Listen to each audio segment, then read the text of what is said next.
ready, go. Thank you, Ellen. Good afternoon, everyone. I'd like to start by thanking Ranking Member Stauber and our committee members for joining us today for this important virtual forum. I'm pleased that we've been able to continue to work together and be a powerful voice for America's small businesses who are facing one of their most difficult challenges. On March 27th, the CARES Act was signed into law.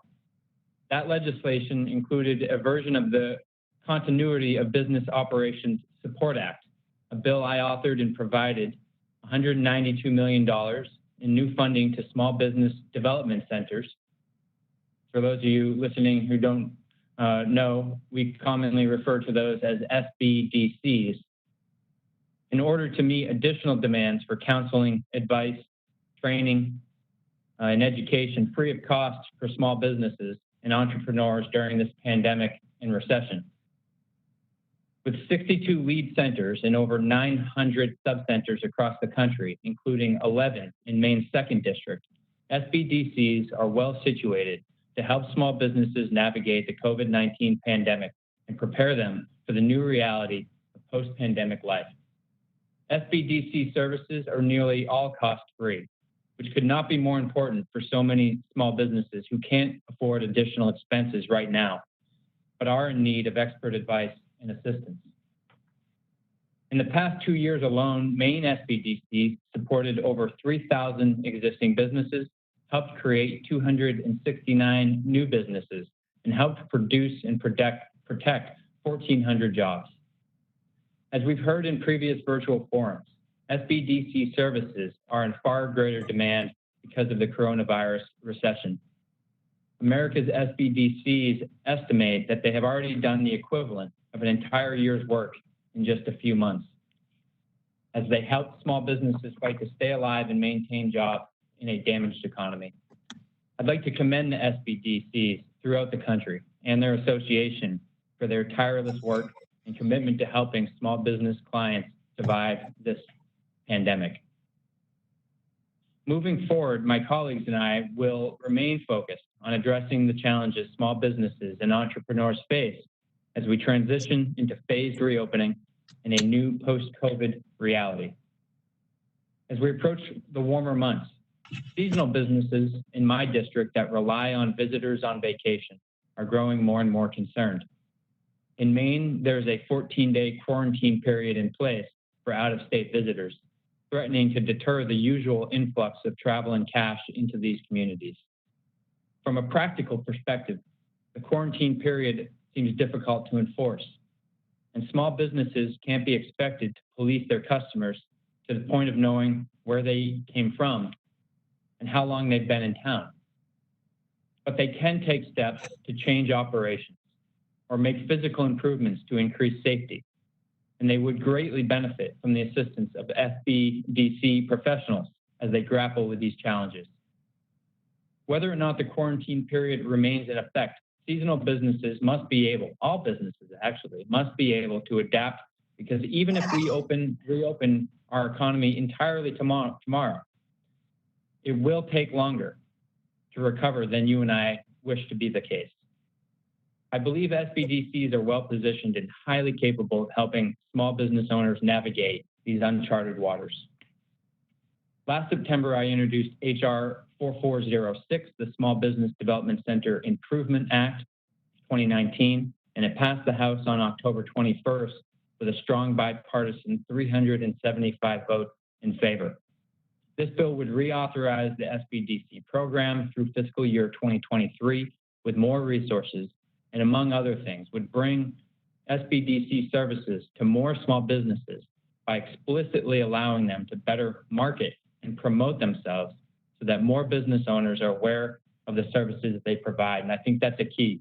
They provide a great service, but if you don't know that service is out there for you and that it's low cost or no cost, then there's just too many small business owners that are missing out on a great opportunity to get some great advice and help. It's so important to reauthorize these programs and ensure SBDCs get the funding and capabilities they need to help American small businesses.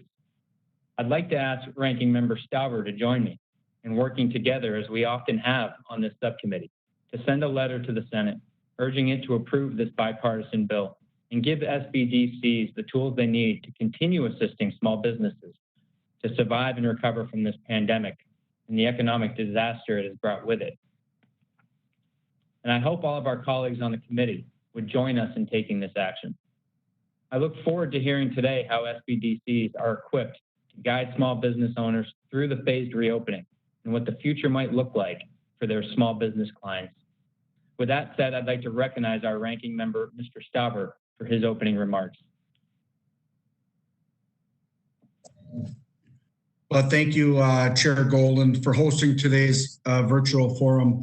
And you have my commitment. I will sign that letter. It's an opportunity, and I hope we have more signatures, but you have my commitment on that.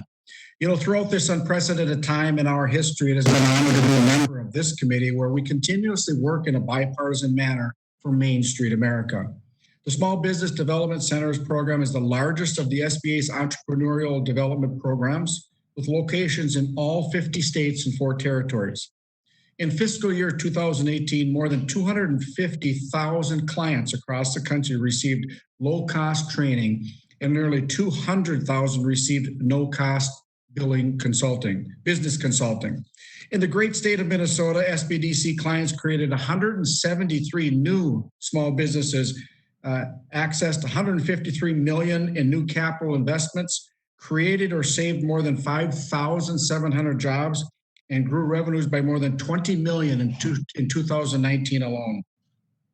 And as we know now, many small businesses have missed out on the initial Paycheck Protection Program funds because of low baseline awareness and differential access to that information. And I am proud of this committee's efforts to increase partnerships with SBA resource partners, including SBDCs, in order to address this information. Yet more can and will be done. As this committee continues to work on legislation such as Chairman Golden and Ms. Radewagen's bill, the Small Business Development Centers Improvement Act that the House passed earlier this year, we must ensure that the American tax dollars are being put to very good use and that the SBA's resource partners are effectively increasing access to information for our small businesses. And I appreciate the feedback collected from SBA's resource partners, and I appreciate the representatives here virtually today. And I look forward to hearing from you all on how you feel we can address this information gap and provide the best assistance to small businesses as they prepare for this recovery. And a big thank you to you and your organization's employees and volunteers for their dedication to America's small business. And I yield back.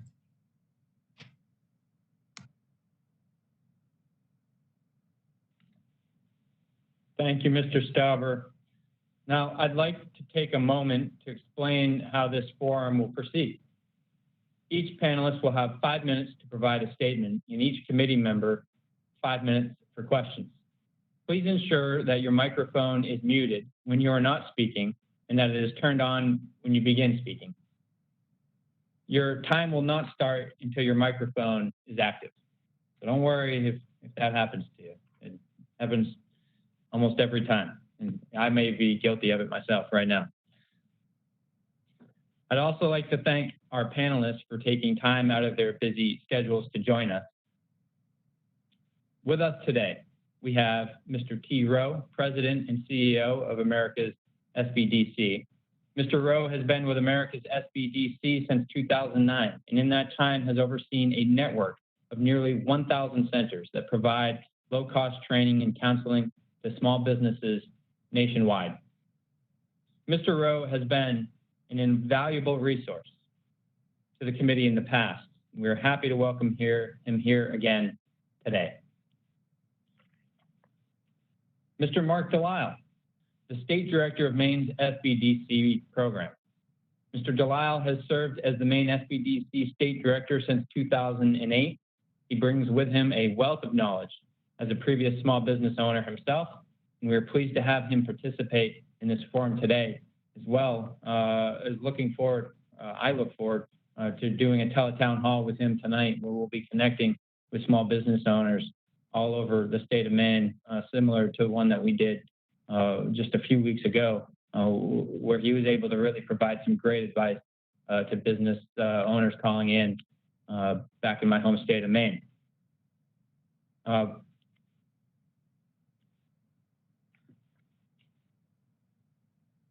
Now, real quickly, because I seem to have lost a page, I apologize.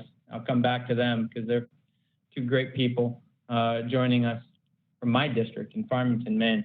I'm going to defer to Ranking Member Stauber to introduce our panelists today from Minnesota. Thank you very much, Chair Golden. And our final panelist today is Mr. Bruce Strong.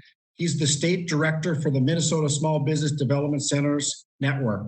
Mr. Strong has held positions in community and economic development for more than 20 years, including work with the Minnesota Department of Employment and Economic Development and the Minnesota Housing Finance Agency. He has also worked 10 years in the private sector in mortgage lending and finance.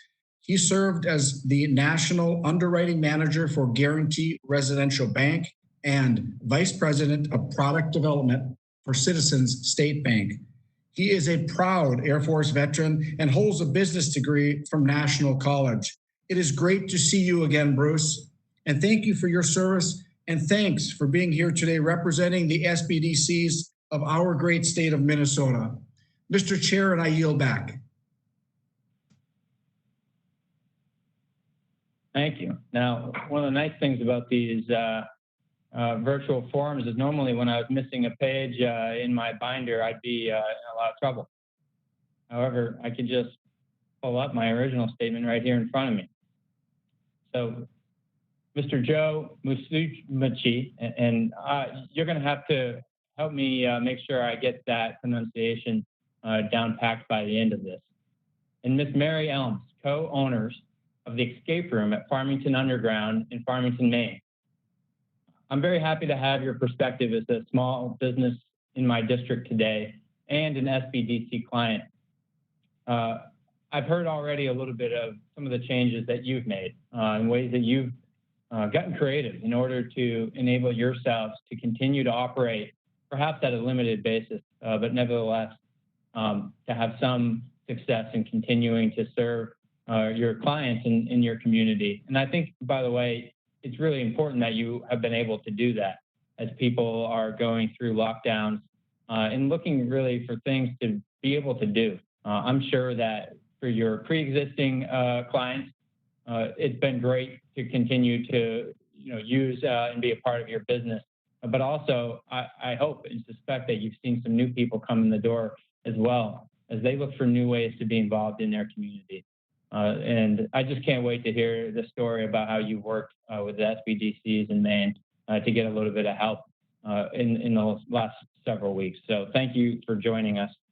Now, we've already gone ahead and heard from Mr. Stauber. So I would thank you all once again for joining us. And I'd like to begin now by recognizing Mr. Rowe for his 5 minutes for an opening statement. Well, thank you, Chairman Golden, Ranking Member Stauber. Can everybody hear me all right? I always want to make sure. We at SBDCs are working hard and facing a rapidly changing situation. As you know, we operate, I think I mentioned this at the previous forum, we're operating now on a 4R system: response, recovery, resilience, and reinvention. And we're moving now into the response phase, or out of the response phase and into the recovery phase. And a lot of our small business owners are facing massive uncertainties. There's uncertainty about the PPP loan forgiveness rules. There are uncertainties about whether their customers will be coming back and when they'll be coming back. And they're wondering about the best ways to keep their employees and their customers safe as they reopen.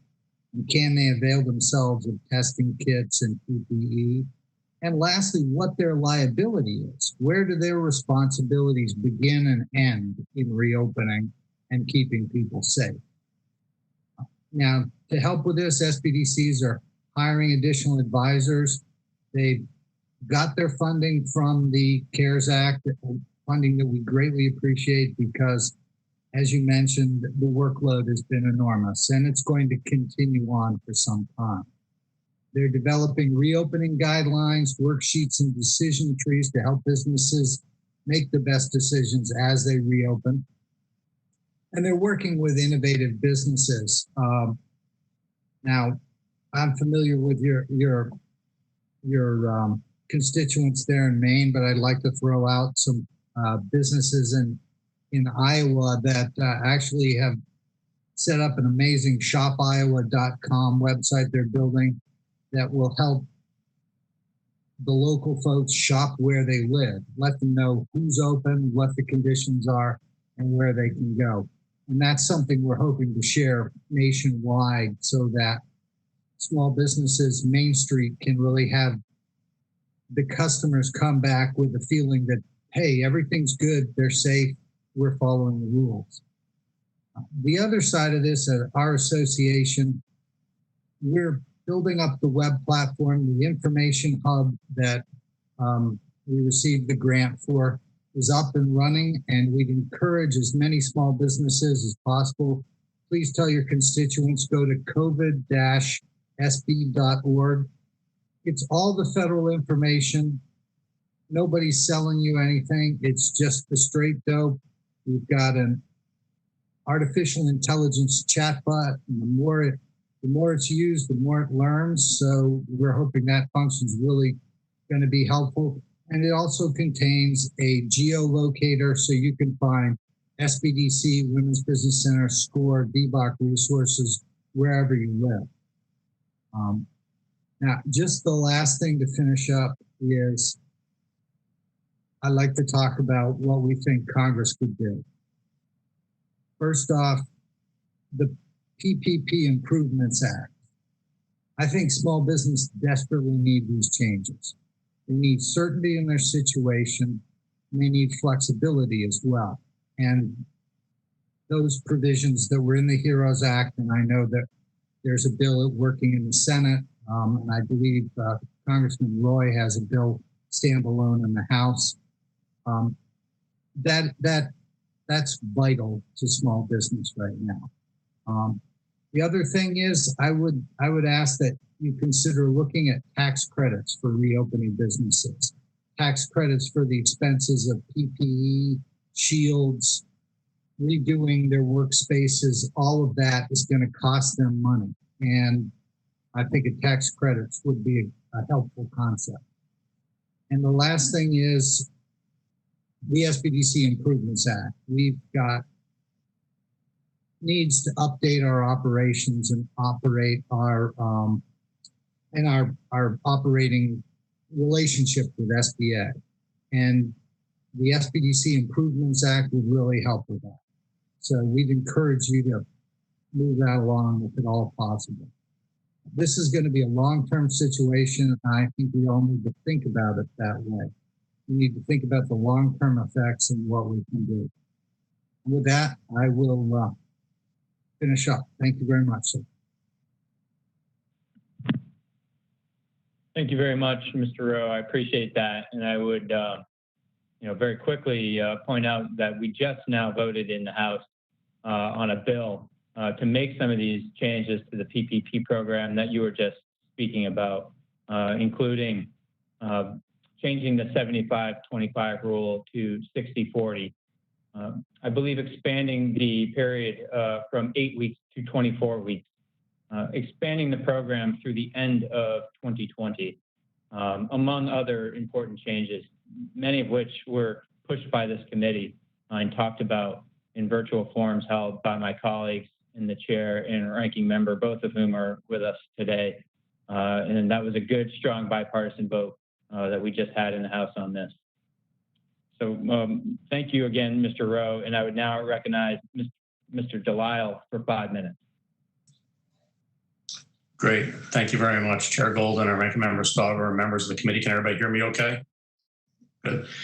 Thank you for inviting me to be on today's forum. I really appreciate it to give you a little perspective about what's going on with SBDCs, both in Maine and around the country. I'm glad to be joined by my colleague, Bruce Strong from Minnesota, and really happy to have Joe and Mary here from the state of Maine to talk about their experience as well. And I won't try his last name either, Congressman. We'll let him do that himself. So I'll give you a preview. They run an escape room, which I don't imagine it could be worse for social distancing, right? You know, we all have to be kind of closed in an escape room. So it'll be interesting to hear how they've adapted that model. I just want to make a couple brief comments. I'd love to hear questions. First I want to start with just a thank you to Congressman Golden, Chair Golden, and the committee as a whole for two things. One is your support of the CARES Act and the additional funding for the SBDC program across the country. It is critical. It's critical for the state of Maine. Certainly, Congressman Golden understands that.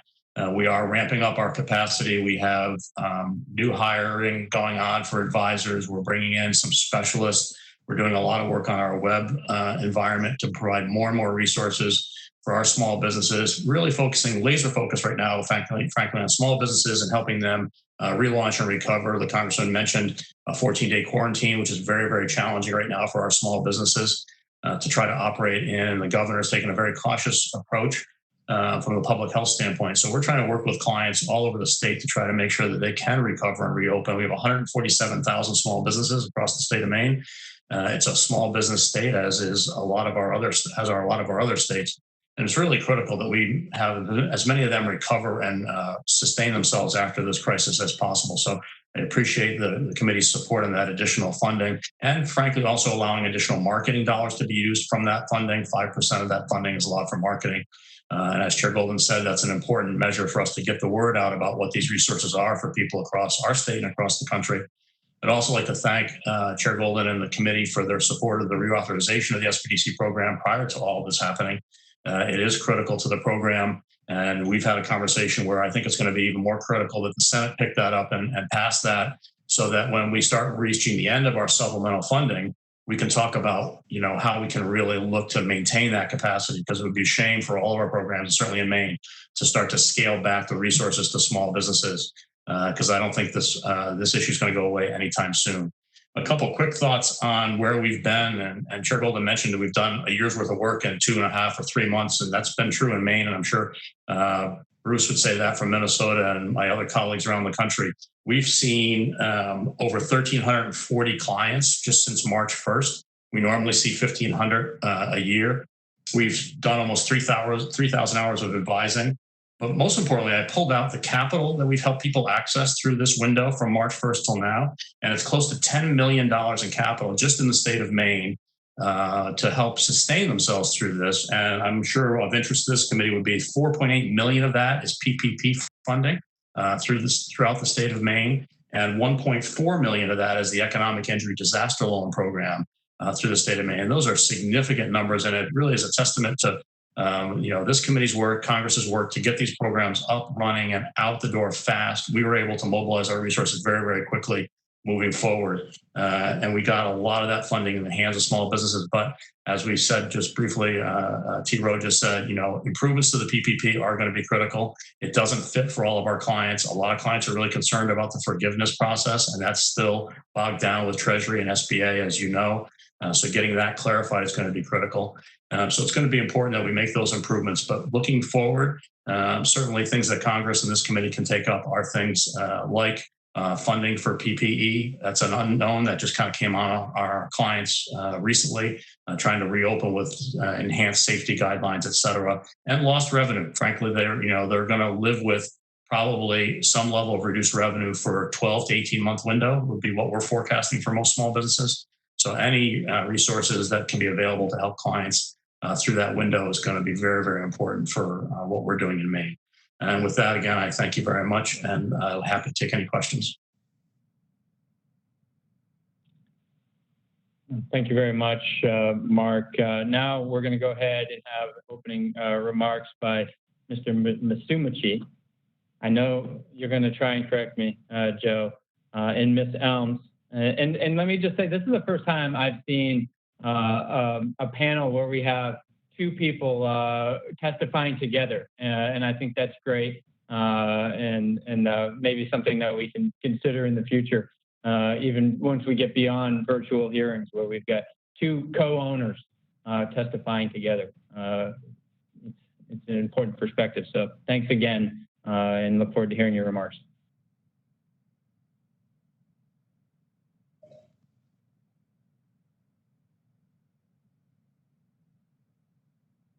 Can you hear us okay? Yes. Okay. Okay, awesome. Not that I'm going to try to correct you, Congressman Golden, at all. If you wanted to know, it's Musa Mechi, but just Joe is good enough with me. So yes, my name is Joe Musa Mechi. I'm Mary Elms. We're the co-owners of Farmington Underground Escape Room. It's in Farmington, Maine, which is in Maine's 2nd Congressional District, as you already said. For those of you who aren't familiar with escape rooms, they are a type of indoor entertainment where you're going to be entering a room and solving puzzles or finding clues to try to figure out a mystery. Each room that we design has a story that goes along with it. So each escape room can have a different and creative theme. What we've come up with so far are themes like time travel and history, medieval dragons, and we even have a dinosaur theme park room right now. So with a team of people, sometimes friends or families or coworkers, you would go into the room and use communication and teamwork skills in order to be successful. So we opened our escape room business in March 2018, and we just closed it before our 2nd anniversary. For the past 2.5 months, we've been closed and the shutdown. It's unclear when exactly we'll be allowed to open back up. Escape rooms are usually not named in official state guidelines for reopening. We're kind of in a hybrid category. It is an entertainment for groups of people, yes, but it can also be for small private groups, usually families or just people who know each other, and they have to make reservations beforehand. So our average group size is usually around 4 people. So when we were trying to think about new ideas and get a little more creative here during the shutdown, it was always our mission to think locally. Having this business in a small rural town with a population of about 8,000 people, we wanted to give back to the community as much as possible. So what we're doing currently is we've pivoted our business in a way that we're offering now outdoor entertainment in the same vein as an indoor escape room. We are partnering with local historical societies, with local theaters and other civic organizations. And so we're working here in Farmington and in a few other nearby small towns to create outdoor treasure hunts that are using local landmarks. In these treasure hunts, groups of 2 or a small household group of people receive clues and a map of their downtown area, and then they walk around solving puzzles at different locations. This approach utilizes the teamwork and puzzles from escape rooms, while also taking into consideration social distancing and safety guidelines. So we could have taken a more approach to virtual type entertainment, but we like the idea of getting people more connected to their towns outside and learning about buildings and monuments, things that are already there that seem to go overlooked. So your question today, yes, is how has the Small Business Development Center been able to help us? Well, I can tell you that it's only been a few months since we've been working and had a business advisor, and now we're making a statement to a U.S. House of Representatives subcommittee. So that's pretty cool, I gotta say. I didn't see that one coming at all. So I can tell you that we have attended webinars and talks that the Small Business Development Center has offered, and the connections, professional networking, advertising have all been really helpful things for us so far. And we are first-time business owners. We've spent the past couple of years really problem solving and trying to figure out every little problem as it comes along. And now that we have a business advisor, we really are seeing the value of having somebody that we can talk to for advice, somebody who will get to know our business and somebody who gets to know us personally. Our business advisor walked us through the SBA loan process and then discussed solutions to manage our cash flow in the meantime. And we're really hoping to now leverage these connections with the Small Business Development Center to expand our business while also keeping our roots local and serving these small communities here in Maine. So thanks for your time, and we look forward to your questions. Thank you.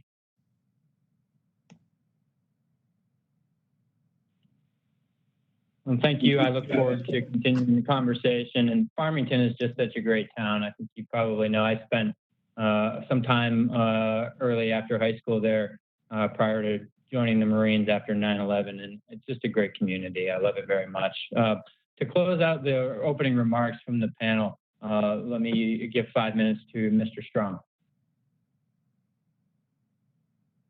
Thank you, Chairman Golden, for your support and for hosting this virtual forum today. Thanks also to Ranking Member Stauber from the great state of Minnesota. I was actually asked to be part of this forum at his invitation, so again, sir, thank you very much. I'd also like to recognize Nydia Velazquez, Chairwoman of the House Small Business Committee, and Ranking Member Steve Shabbat for their many years of service and tireless support of small businesses throughout the country. As mentioned, my name is Bruce Strong, and I'm the State Director of the Minnesota SBDC. The Minnesota SBDC has been operating for more than 40 years and has provided more than 935,000 consulting hours to 90,000 plus clients during that time. Some of those clients went on to start more than 5,000 new businesses, and many more operate existing businesses. We've also helped them secure more than $3.2 billion in new business capital. Despite our best efforts, however, we are currently in very real jeopardy of losing thousands of Minnesota small businesses alone to the COVID crisis. There has never been a time when the services of the SBDC have been more timely and important. The SBDC immediately stepped into the fray by helping hundreds of businesses owners apply for the SBA Economic Injury Disaster Loan and the Paycheck Protection Program. And like every other state, Minnesota is now carefully trying to balance the health implications of the disease and protecting our citizens with the need to restart the economy and reopen businesses. The SBDC will continue to be right alongside those companies, providing assistance to them to help respond, recover, reinvent, and build resiliency. I'm proud to say that Minnesota businesses have taken the global lead in responding to the pandemic. We've all heard about the wonderful work being done by 3M, Medtronic, Mayo Clinic, and United Healthcare. But you may not have heard about the hundreds of small Minnesota businesses that have completely turned their companies upside down and inside out in the blink of an eye to address urgent needs stemming from the pandemic. I'd like to highlight just 3 of those businesses for you now. All 3 of them are SBDC clients. Joel Vickery and his wife Emily began Vickery Distillery with the help of the SBDC back in 2015. They distill handcrafted aquavit, gin, vodka, and other products in Duluth's Canal Park area. Vickery was impacted not only by the closure of their own cocktail room, but by the closure of all bars and restaurants to whom they sell. But when they heard that healthcare providers and homeless shelters in the area were running out of hand sanitizer, they realized the alcohol they distill is an important ingredient and kicked into high gear. They set to work quickly learning the correct recipe from the CDC and then began production. Vickery gives away the disinfectant free to anyone who asks, and they're giving the donations that come in to the 18 employees they had to furlough when they were forced to close the cocktail room. Also in Duluth, Frost River Trading Company, a manufacturer renowned for high-quality custom leather luggage, handbags, and outdoor gear, is shifting its production to personal protective equipment. For owner Christian Benson, there's a personal dimension in the move in that his wife, Andrea, is an anesthesiologist at Duluth St. Luke's Hospital, so she's very definitely on the front line.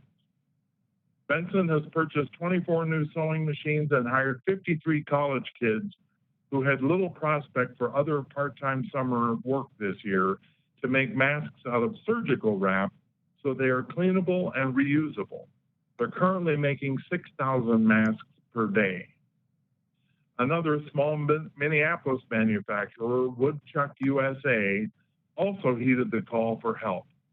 Founder and chairman Benjamin Vanden Weyen-Millenberg said Woodchuck's laser cutting machines typically used to make a variety of custom wood products, including custom wood notebooks and journals, phone cases, luggage tags, and the like, are well suited to make the plastic face shields needed by medical professionals. They formed a new partnership with 3M Company and have been named a 3M preferred converter, a status achieved only by 1% of 3M's partners. But that partnership has allowed their production to increase to a staggering 250,000 face shields per day, more than 4 million to date and counting. I shared renewed work in the American worker demonstrated by these companies, and I thank you for your time today and welcome any questions the committee may have. Thank you very much, Mr. Strong. And let me say, this was the best panel I've ever had in regards to being like right on that 5-minute mark. I think you all came prepared. Super impressed. And thank you for that. So we're going to go to questions. I'll start by recognizing myself for 5 minutes. I'm going to give an opportunity for Joe and Mary here to continue to elaborate a little bit further. I'm interested. I know that you've started to shift outdoors. You know, state would allow you to have up to like 10 people in a gathering right now. June 1, that's going to change to 50.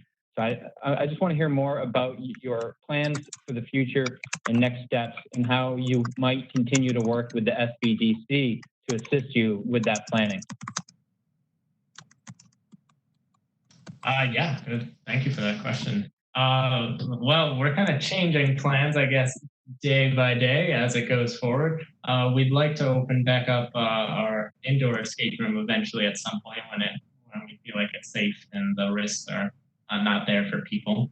So we're looking, so I think someone mentioned PPE equipment and the availability of that. And that is definitely something at the top of our minds about how do we secure that and enough of it in a way that we can keep people safe when they're inside. So for the foreseeable future, I guess we're moving towards the outdoor stuff with just in the back of our mind, keeping to check the guidelines about when we can bring people back inside.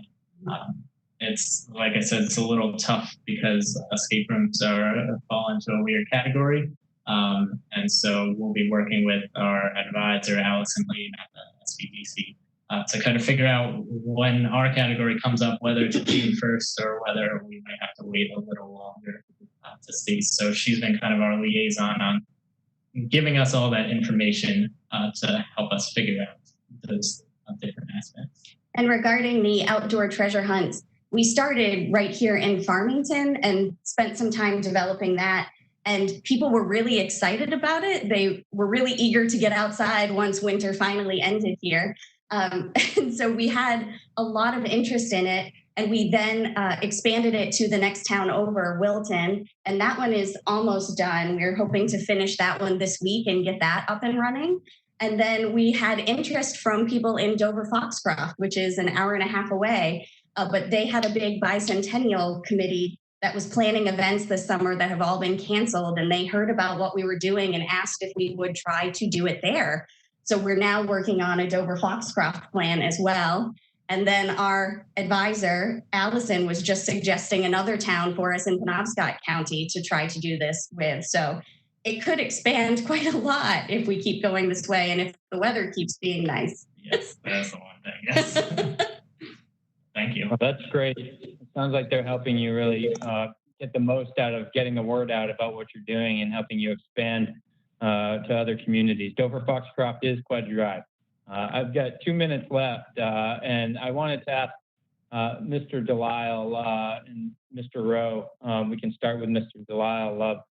In your opinion, I mentioned in my opening statement that there's just a lot of businesses out there that haven't heard of you yet, and we want to do something about that. So how, what more could you do if we were able to get you the reauthorization and additional funding to help with that marketing outreach?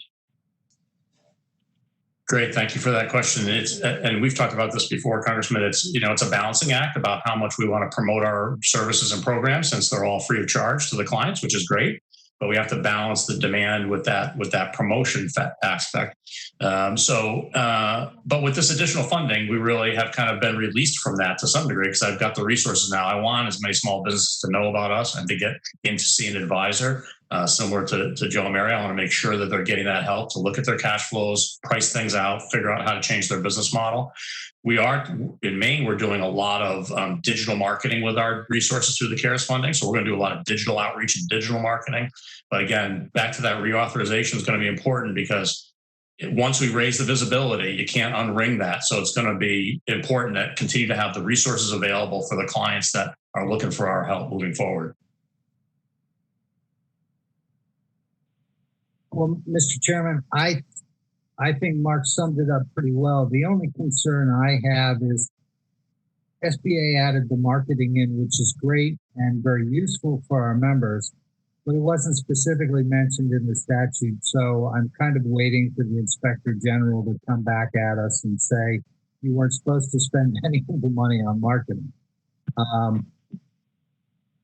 But beyond that, I think when you look at the resources that were given to the agency, I think it would be invaluable if SBA would put some of those funds to use promoting SBDCs, Women's Business Center, SCORE.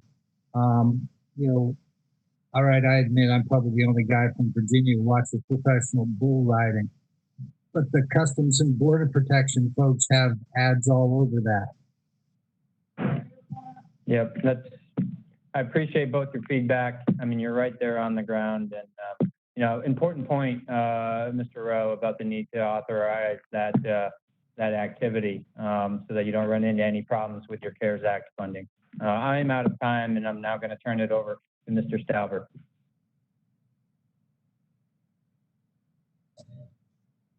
Okay.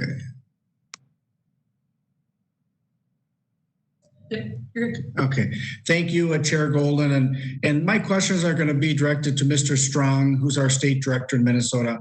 So Bruce, what have been the most common questions your centers have received from small businesses and lenders during this pandemic? And how have your centers helped them navigate the issues that they have faced? Thank you, Ranking Member Stauber. Well, obviously, early on, all of the questions centered around the SBA EIDL loan and PPP loan. We're still fielding a lot of questions, as already been mentioned, about those in terms of receiving or trying to wade through the clarification guidelines as it relates to loan forgiveness and having discussions about how those funds may be expanded or used more broadly to help small businesses. But now we're starting to obviously move to reopening and safely reopening businesses. As you know, Minnesota's governor has put together an executive order that effective June 1st, some small businesses will be allowed to reopen. And there's a lot of question about how do we do that? How do we do it safely? What liability issues are involved? And so again, that's really our main topic of focus right now. Also, though, I'm really happy to say we're starting to see the seeds of new businesses, and we're getting questions from folks that are interested in starting new businesses, even in the ashes of the pandemic. Bruce, to follow up on the comment of opening up responsibly, are you getting from those small businesses that you're communicating with, how high of intensity are they talking to you about business liability when they open up? Business liability is certainly, it's not top on their mind right now. They're just trying to figure out the physical logistics. Yeah. Again, given the limitations, we can only do a certain percentage of customers in an establishment at any one time, and so that's their first priority. But right behind that, I think, is the issue of liability. And what happens if somebody comes into my establishment and then later claims that they got ill or sick or caught COVID in my establishment? So it's very much a top of mind. And then what does a recovery phase look like to you, given the work you have done over the last few months and your background as a lender? Well, certainly the CARES Act has been a godsend, but even the U.S. government can't print enough money to fund and save every one of the 30 million plus small businesses in the country. And so I think they need to intelligently figure out how to go about helping those businesses. And obviously I'm very biased in this regard because I'm a director of an SBDC. but certainly the SBDCs are right at the top tier of the answer to solving that question. Again, you can't reach the federal government can't reach every business. Even the SBDCs are going to be challenging in reaching all the businesses that we can. But it is our mission. It is what we're here to do, and we're ready, willing, and able to do it. Yeah, Mr. Strong, I think, and for the others, we know that the small businesses are the engine of our economy. We just heard from the great state of Maine that the two young folks want to be entrepreneurs. It's an exceptional business that they're creating. It's awesome. One last question. I think I have enough time here. Can you speak to your center's efforts to help underserved communities, particularly those in rural areas where there's limited access to broadband? Well, like Maine, 95% of Minnesota is rural. Obviously, you very well know that. We have the Twin City area, but basically everywhere outside of that is rural. Our network is currently set up that we have 9 regional centers spread throughout the state. Each of those centers has another 4 or 5 satellite offices that they utilize to broaden our reach even further into Minnesota. Again, as you know, Minnesota is undergoing a seismic demographic shift right now, where we're having a significant influx of new Americans coming to Minnesota, particularly from the East African area, from the Asian area, which has always been strong, at least since Vietnam, and also the Hispanic population. So we're working on trying to recruit and hire new consultants from those populations. We publish all of our marketing materials in a variety of languages. And again, you mentioned broadband. As you know, the state has been working hard to improve its broadband availability throughout the state. It's working in some areas not quite so much. But again, the SBDC is here. We do have online capability, but we're also willing to do business the old-fashioned way, face-to-face, even now in the COVID epidemic. No, I know that, Bruce. And, back home, and it's not only in Minnesota, Chairman Golden and I held 2 field hearings, one in Minnesota and one in Maine. They're the same concerns from those small businesses. We need that high-speed reliability. And we know that many of these businesses, Bruce, would move out to greater Maine or greater Minnesota as long as they knew they were connected for our quality of life. So I just appreciate, Bruce, I appreciate everything that you continue to do for our great state of Minnesota. You're just a beacon of fresh air when it comes to our small businesses, and keep up the great work. And I'll see you back home in the state sometime very soon. Well, I thank you for those comments. And again, Minnesota is not unique in that regard. The SBDCs across this country just do a magnificent job. And T and his team in particular do a great job of helping support us. So we appreciate it. Yes, they do. Thank you. Mr. Chair, I yield back. Thank you both very much. We're now going to recognize the chairwoman of the full Small Business Committee, Chairwoman Nydia Velazquez. And I want to just quickly say before I turn it over to you, I really appreciate the way that this committee, under your leadership and the leadership of the ranking member, was quite quick to get us up and operating with these virtual forums. I thought it was so important, and I've been really pleased to be able to participate in so many more of them than I would under normal circumstances, where normally I wouldn't be able to join every subcommittee hearing, but that has been the case, and the participation of this committee has been wonderful. And thanks to both you and the ranking member for getting us up and going quickly.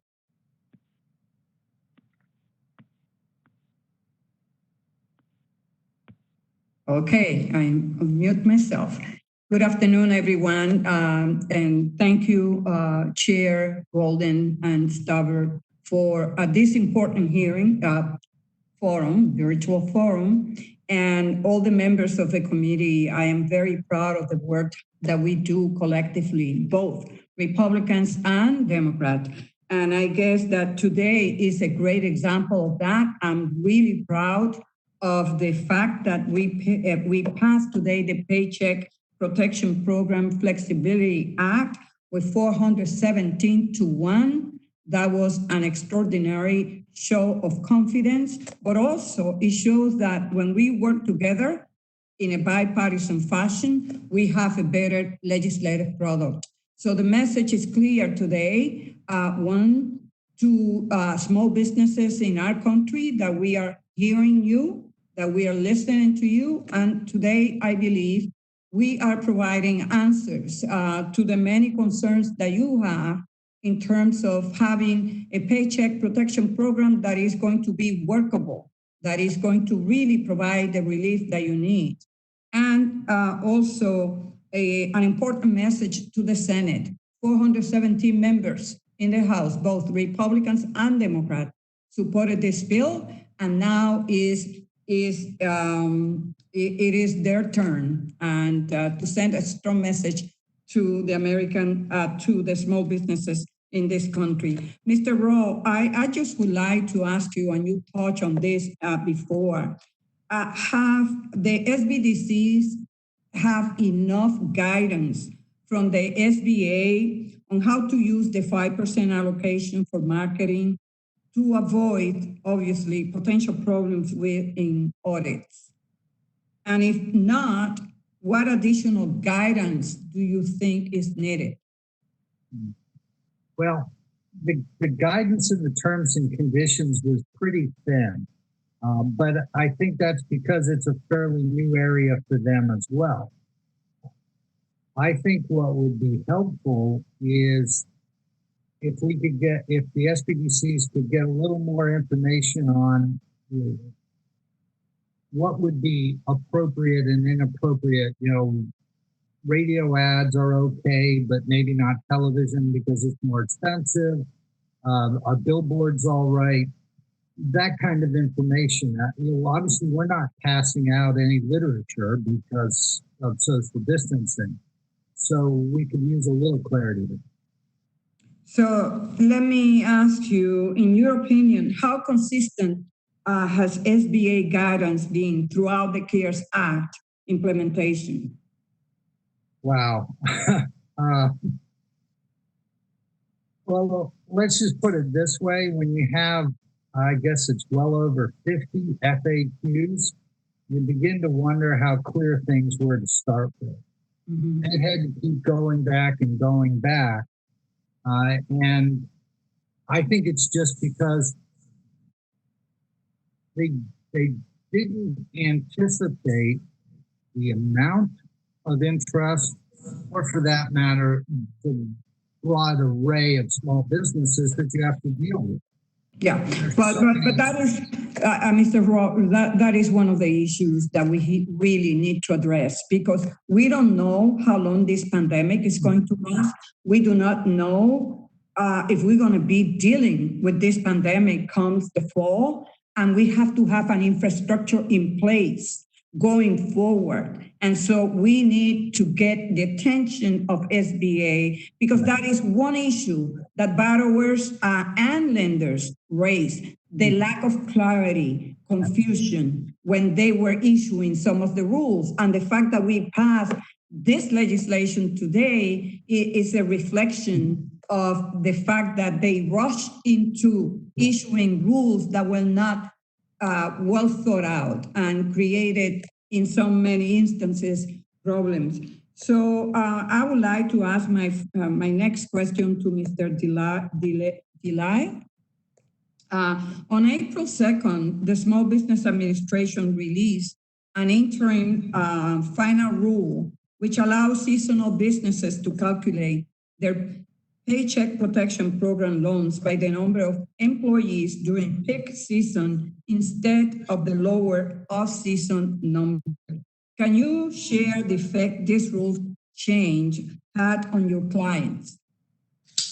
Yes, thank you for that question. And then it's the challenge that we had with small businesses with the PPP program and the seasonality was that there were two sets of rules. As you said, the first time PPP rolled out, they fixed a certain time window, then they changed that time window, and the PPP system was overloaded, so lenders weren't allowing people to go back and recalculate if they had already submitted under the prior seasonal time window. So it was a real problem for small businesses, and even the new time window doesn't necessarily fit we have winter seasonal businesses, summer seasonal businesses. It would have been better if they had just said, pick a 12-week window that fits your highest payroll requirements for your business and use that to calculate your amount from PPP. That's what would have been more helpful had it come out that way. Thank you. I see that my time has expired. Thank you. Thank you, Madam Chair. Next up, we will hear from Ms. Davids from Kansas. You're up for 5 minutes. Thank you, Chairman Golden, and thank you to Chairwoman Velazquez. I associate myself with Chairman Golden's remarks. Appreciate all the hard work you've been putting in here, getting us up and going. The small business development centers are absolutely a vital resource partner for our small businesses under normal circumstances, and I think even more so right now during this pandemic. And the SBDC that primarily serves the Kansas 3rd District that I represent is actually located in my alma mater, Johnson County Community College. And it's been incredibly helpful to small businesses in my community in recent months. And as small business owners have contended with evolving stay-at-home policies, the federal loan program applications, I know our local SBDC has been providing some of the crucial answers and guidance. But our small businesses now more than ever need that kind of support, and it's not going to stop. That's going to keep going forward. And so I'm wondering about Mr. Delisle and Mr. Strong. I imagine you've seen a transition over the course of these months in the kinds of needs and questions that our small business owners are coming to SBDCs with. And I guess I'm curious, what are the main kinds of services and questions that SBDCs are fielding currently? And what do you see as becoming the emerging issues going forward? And then we'll get through those two, and then I'll follow up. Okay, I'll so I think Bruce Strong mentioned this. I mean, originally it was a lot of EIDL and PPP access questions, but now we are in that mode where we're trying to kind of help them reopen. And I'm not sure if I said this on this call or a different call, but I don't think there's a single business model that doesn't need to change. And our clients here are a great example from Farmington. And I'm trying to kind of figure out a new business model and a new cash flow and new projections. So that's really what we're helping folks with right now, is digging into their specific issues and looking at their cost structure, their cost flow, what the changes are going to mean, how can they diversify, offer different products or services that will fit this kind of new reality for us. So that's really where we're focusing most of our attention right now. And things are coming up every week because it's such a changing environment on, how do you access the PPE, how do you kind of put that into your operations and those kinds of things. So that's really kind of the focus of our advisors' work right now. And I'll just add one nuance to that. I won't reiterate or repeat what's already been said, but something else that's come up as we're going through this analysis of these businesses and trying to reinvent themselves, and frankly, even determining whether or not they should reopen. A big part of what we expect to be talking about is business succession. If a business is not, ready for the new environment, how do they transition out of that business, hopefully successfully, and sell the business to someone else? Sadly, obviously, bankruptcy is going to be an issue that's going to be very important. As you know, the CARES Act included a new provision of bankruptcy law, a new chapter or subchapter. And so, again, we're trying to help people wade through those issues as well. But very much we're trying to save as many businesses as we can, help them reinvent themselves. But some of them, quite frankly, it's time, and COVID is really the impetus to finally pull the plug, and we're trying to help them do so effectively as well. Thank you. I'm getting short on time, and I think the last thing I'll say is I just want to express my support for escape rooms. It's one of my favorite things. And with that, I will yield back. Thank you.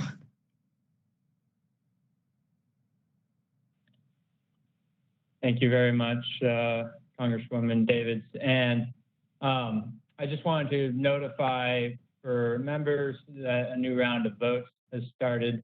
I'm going to stick with this right to the very last group, but just so you're all aware, they just now called the votes, so we got some time here. Next up will be Congresswoman Chu, who is the chair, I believe, of the Subcommittee on Investigations, Oversight, and Regulations here on the Small Business Committee. You are up for 5 minutes.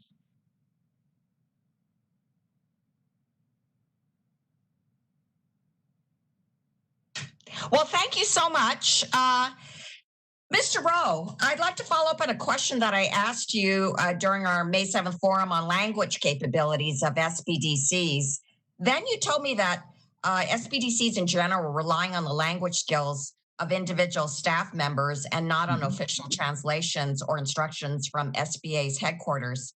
Since then, SBA has published online resources in 17 non-English languages, and the list of translated materials is slowly but steadily increasing. So thank goodness we're making some progress here.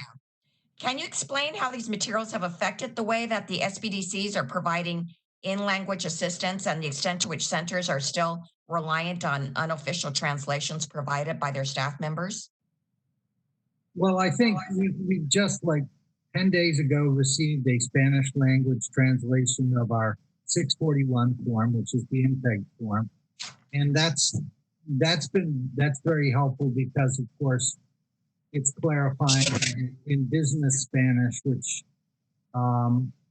sometimes is a little different. The procedures at SBDCs. All of this is helpful. Most of our advisors who are bilingual are in a family native tongue, so they're good. But obviously, official help helps, and we're continuing along. It does make a difference to have that support. Thank you, and Mr. Rowan, Mr. Delisle, even as businesses physically reopen, I'm concerned that many will face serious trouble attracting many of their past customers who've now shifted their spending habits online. Small businesses will not only need to safely reopen for in-person businesses, but will have to build up capacity for e-commerce to compete as customers continue to socially distance. In fact, the SBDC in Pasadena, California, in my district, is offering virtual workshops for small businesses just getting started in e-commerce. So can you explain some of the ways you're helping small businesses compete online? Mark, do you want to start off? Or? Sure. Yeah. Thank you for that question. So you're right, Representative Chu. It's important that we help small businesses figure out other ways of generating sales. So whether that's e-commerce or diversified product lines, et cetera, et cetera. So we are working with our small businesses and frankly have always done that. I think e-commerce has just been something that everybody should have been doing for the last several years. So a lot of our businesses were fairly well positioned for that.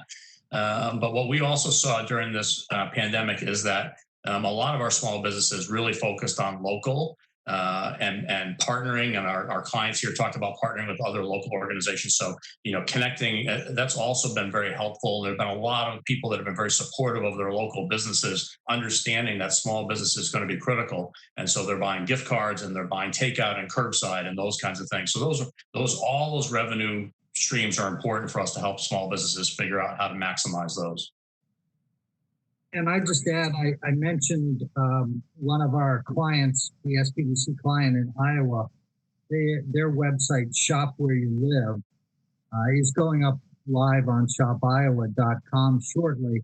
And we're hoping to expand that idea so that literally people can find local resources and local shopping opportunities. Thank you. I yield back. Thank you for the questions, Congresswoman. Mr. Delisle could tell you in Maine, in my district in Lewiston, we have business owners who need, some of whom are speaking Arabic, others are speaking, forms of French, which kind of blends with some of our, heritage, and therefore there are, some people that can help, but there's often a real struggle to have enough professionals at some of these centers to help out on an official basis. We've had to actually draw upon just volunteers, members of the community at times to hold meetings with business owners in the SBA. And I think I've spoken to you about that. So thank you for continuing to push for those fixes. Is Mr. Evans with us, Congressman Evans? Vice Chair of the committee? I don't see that he is. So next up will be Congressman Snyder. Hi, thank you. I want to thank you for holding this hearing, Mr. Chairman and Ranking Member, and obviously Chairwoman Velazquez for making the facility possible, but also thank our witnesses. We appreciate always you being here and sharing your perspectives. Despite the additional funding that the SBA received, we still, as has been previously mentioned, see the struggling with the administration and guidance of the PPP and EIDL programs. I have heard, and my team has heard from countless small business owners, questions about PPP loan forgiveness. Millions of business owners still await word from the SBA on the status of their EIDL application and have questions about what amount they might be getting. And as many states prepare to reopen, we've seen zero leadership from the Trump administration on how this process should work. All the while, unemployment remains at a Great Depression era level. We saw 2 million more unemployment applications just this past week. And businesses, as we've talked about around the country, are anxiously wondering when this will end and will they be able to weather it. Mr. Rowe, if I can start with you. Again, thanks for joining us once more. I appreciate you sharing your perspectives on the SBDCs around the country and how they can be a resource in this struggling time. When you testified earlier this month, you said that businesses were in a black hole, quote, black hole, wondering whether they would be able to rely on the EIDL program as a resource. As I mentioned, we're still hearing a lot of concerns, but many of these businesses see the EIDL program as a more attractive resource than the PPP option because of the flexibility and long-term repayment options. From your perspective, what steps has the SBA taken to remedy the black hole issue? Is it any better, or are we still struggling? It's still no better, sir. That's the Office of Disaster Assistance, and there's just no information coming out to clients about where they are in the pipeline and how long they can expect to wait. It's sort of suddenly an email pops up in your computer. PPP, on the other hand, they've been churning out lots of interim final rules and additional regulations, but just recently the loan forgiveness application was about 11 pages long and it had a couple of worksheets and charts. So unless you've got a CPA or a lawyer, it's not the easiest thing for a small business, particularly if you're self-employed sole proprietor, where it's really unclear what your status is. Great, thank you. And if I can switch a little to the PPP, we passed a bill today that provides more flexibility. It's still under current law, the use window is only 8 weeks. The HEROES Act would extend that for 24 weeks. There's talks of other ideas, maybe 16 weeks. But regardless of the length, I feel we need to extend this. I'd love to get everyone's thought. I'll open up to the panel, but maybe the business owners, Mr. Masumechi and Ms. Elms, the idea of an 8-week relief, is that going to get you through this crisis, or do you see it as needing a longer period of assistance? Sure, thank you for that question. So I can tell you, in our experience, we, after some discussions with our advisor from SBDC, we did go with the EIDL loan process. And I guess we were kind of one of the lucky ones where we got in early enough that we were able to get things early and we were approved for the loan. But we are at the point now thinking about how long, might we need to be in this status for, and is this enough to keep us going forward for that much longer? My guess would be no, probably. But do you have more to say, Mary? I would just agree with that there's only so long we can do these outdoor treasure hunts in Maine. And if we're not able to open the indoor space, but we have to continue to pay all of our bills for it, we are talking about what's going to happen next. And I don't know that an 8-week support would really be enough for us.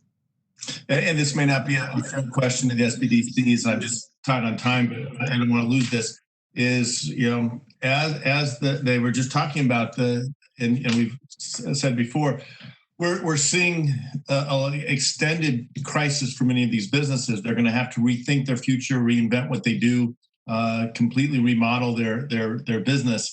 And maybe for later discussion, what can the SBDCs do? What's the role they have to play in helping these businesses create their new futures? So with that, I see my time has expired and I'll yield back. Thank you, Congressman Schneider. Hope you're doing very well. And I thought that I very briefly saw Congressman Evans was back, but now I'm not. I see he was just called to the floor for a vote. So next up will be Congresswoman Craig. Are you with us?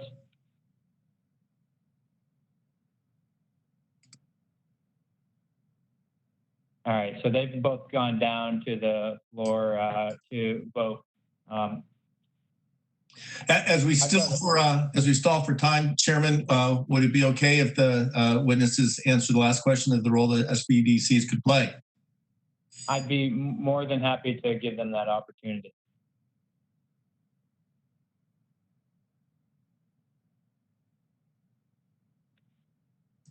I'll be happy to jump in.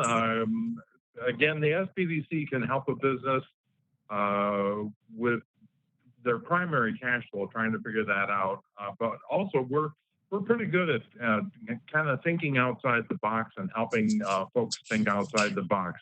I have been amazed, I'm sure you probably have been too, at how quickly small businesses adapted to the issues that they were facing under the COVID pandemic. Restaurants that had never before done takeout business are now suddenly doing takeout and curbside pickup. Now here in Minnesota, they're going to be forced to open up outdoor eating spaces where, again, they've likely never done that before. And it is amazing to me how readily they adapt to those kinds of things. We're certainly there to help them along the way. But again, some of these are short-term answers, but some of them evolve into long-term answers. In fact, two of the companies that I mentioned today, both Frost River and Woodchuck USA, stepped into the void of making PPP equipment. They both think that this is going to be a long-term business stream for them. They're not going to necessarily move away from their primary business, but this is going to be yet another avenue. Both of them have formed separate LLCs to take on this additional role.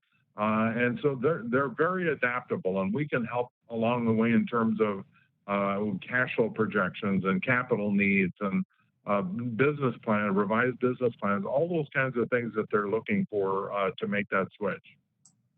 Mr. Delisle, what about within Maine? What are you seeing, and what role can the SBDCs play in helping these businesses get through? Yeah, thanks for that question. I mean, I've been saying since 2008 when I came into this job, people always say, what's the number one barrier for small business success? It's getting good, solid information on how to run a business. I mean, our friends here from Maine and Farmington, Joe and Mary, as they said, they were passionate about escape rooms. They probably love them themselves personally. So they launched and said, let's just run a business with escape rooms. And then, as they said, they started figuring out all these problems as they go. How do you really run that as a business? That's where SBDCs fit. That's where we fit before the crisis. That's where we fit after the crisis, is helping people understand how to run a successful, sustainable business. And that's more critical than ever in this model, because it's a whole different world for every small business owner that's already running. And now we're going to, as Bruce said, we're going to see some people trying to start a new business. It's understanding that. We always talk about access to capital, tax policy, regulations. Those are all valid topics. I can tell you right now, having done this and run my own small business, it's helping people understand how to run a successful small business. That's where we're going to fit. I think absolutely. And the one thing we have going is that a lot of these people started their business because they wanted to be their own boss. They wanted to be entrepreneurs. Well, thank you very much. You know, I got to say, just when you get in a room as a member of Congress, I think, or, you know, as a business owner, when you get in a room with the people at the SBDCs, it's really just so incredibly impressive.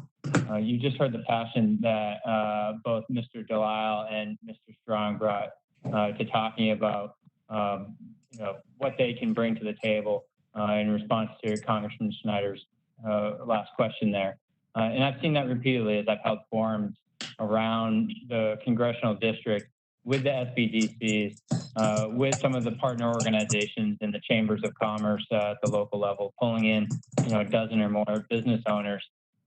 It's almost, it's just exciting to me to listen to the conversations and the way people like Mark and Bruce will very quickly turn to talking about opening up the books and helping people figure out if it's time to hire a few more people or make that expansion they've been, you know, considering for a year or two, or address some kind of challenge, either that they knew was out there or came upon them unexpected. And I've watched Joe and Mary kind of nodding their heads up and down in agreement with many of the remarks being made by Mr. Delisle and Mr. Strong.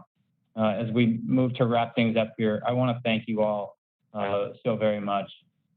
Joe and Mary, for taking the time to join us, for starting a business in Farmington, Maine, and one that you're passionate about, one that brings something I think really great to the community and adds to the sense of community while allowing you to make a living right in rural Maine. I just deeply appreciate your taking the time to join us today, and I look forward to being in Farmington. Maybe I will take part in a effort to escape myself. I'll bring my wife, Isabel, when it's safe, of course. And best of luck to you as you continue to work with the SBDC partner in your region on figuring out how to successfully overcome this challenge. And I know that you will with assistance from programs like this. I also want to thank Mr. Rowe, Mr. Delisle, and Mr. Strong, and please extend that thanks to all of your staff who I know are putting in long, hard hours right now and bringing that same passion to helping businesses across the country, really. And it couldn't be more important, in my opinion. And it's just, people need you right now. Like you said, they need clear, practical, expert advice from people like yourself. And having seen that advice being shared, you know, personally, when I'm in the room listening to those conversations, I know what you're all capable of. You really do put together a great team and provide great services to the communities that you're working in. That's why I think this hearing was an important one to hold, to talk about not only the monies that we made available to you through the CARES Act, so that you could expand at a time where it was really important, but also the reauthorization legislation that I have also authored. In case you can't tell, I'm a big fan of yours in the work that you do. I want to see you help more people like Joe and Mary in Maine, but in also every state across the country right now. I love hearing Mr. Rowe talk about the 4 R's. I don't know where you think we are right now in the response and recover you know, aspect of things. I know we're not moving on to the final 2 yet, but I think that you got to be committed for the long game here as we work to recover from this economic crisis. I think the work that you're going to do is going to be so important. That's why I want to see that legislation passed through the Senate and get to the president's desk for his signature, in addition to making sure that you continue to get more funding as we look at ongoing congressional effort to respond to this pandemic.